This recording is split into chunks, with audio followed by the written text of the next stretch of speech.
The other students quickly saw the tactic that Karl and the mage had come up with and began forming groups. From what Karl could tell, almost all of the newly empowered students were some sort of magical warrior class and carrying various melee weapons. Not many of them had chosen shields, but those who did have shields took the lead in a group to push forward, while the ones with ranged skills fell in behind, encircling the mages and the others who got no physical attribute enhancement. 2 more classmates fell in behind the mage, following the example of hiding their faces, though they didn't know why they were doing it. The sight frightened the weak-minded earth mice. One scary guy with claws leading 3 headless humanoid monsters was terrifying to the small creatures, and they began to flee instead of attacking Karl on his way forward. That let him set a brisk pace through the field and put the field full of mice behind him right until they made it to the first hedgerow, where they took a short breather for everyone to recover some stamina. Magic uses way too much energy. How long does it take you guys to recover after using your skills? One of the boys in the back row, a warrior class with a large axe, asked. I can use mine 3 or 4 times, as long as I don't go all out. But then I'm tired and I need to eat or rest. I haven't tried to time it yet, Karl replied. The mage nodded her head. I'm the same. 2 spells and I'm at my limit and I need a breather. But if I sit down for 15 minutes or so, I can cast another. I saved my magic this time, so I can at least use one and keep going, or I can cast both in an emergency, but then I'll slow the team down. The boy with an axe frowned. I can only use mine once and then I'm done. But I'm a woodcutter, son, and I can swing the axe for hours if I don't use the skill. That's good enough. So far, it's just been earth mice, and only an idiot would chase them with an axe. But if there is something bigger and slower up ahead, you can go ahead and fight it without using that skill. Did the injections make you stronger? It was one of the questions on the homework, so it must be a thing. Karl suggested. Yeah, a lot stronger. He agreed. The other warrior smiled. I'm not so strong, but I was all right to start with. Unfortunately, my first skill is defensive. See, the shield in my marking? The silly thing is, I have no aptitude with a shield. I tried everything with the one in the storage box, but nothing worked. However, if I use a 2-handed sword, I can activate the skill no problem and keep it active all the time. The only problem is that I can't swing the sword fast enough to block those rocks the way that you do with your gloves. Karl nodded. So, we've got a super strength axeman, a durable swordsman, a mage, and me with my claws. That's not bad.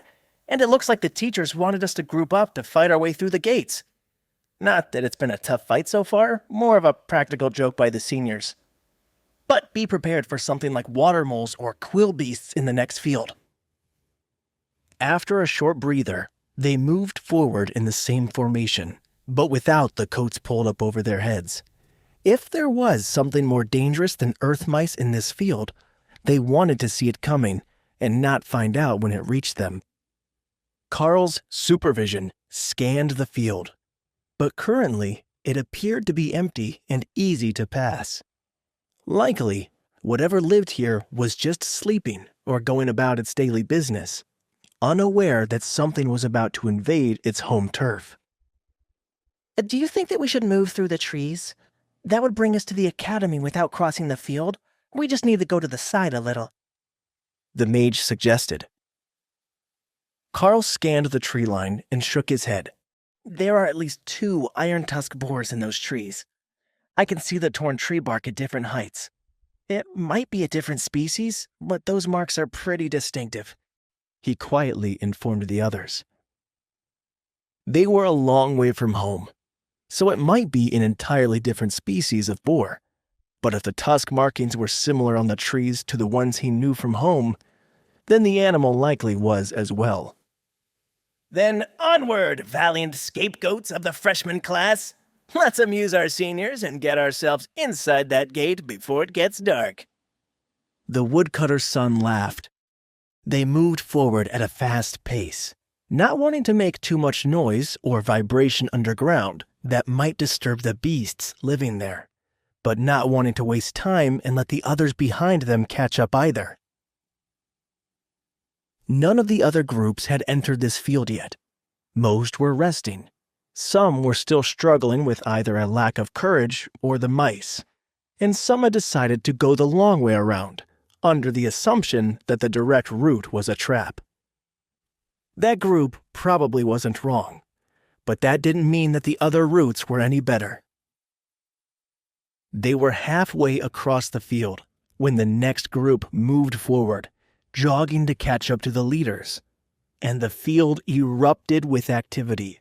Vines sprung up out of the ground around the feet of the new group, trapping their ankles and pulling them down onto the soft dirt, while loose vines whipped at their faces. It was some sort of plant monster. What sort? Karl had no idea, but the loud footsteps had awoken it. Keep moving gently. It hasn't attacked us yet.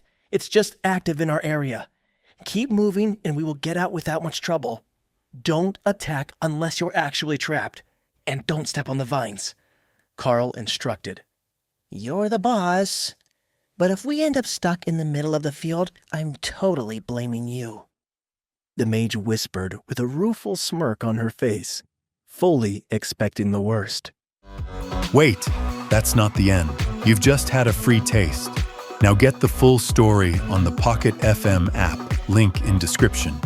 Check out our next video and playlist, and don't forget to like, share, and subscribe.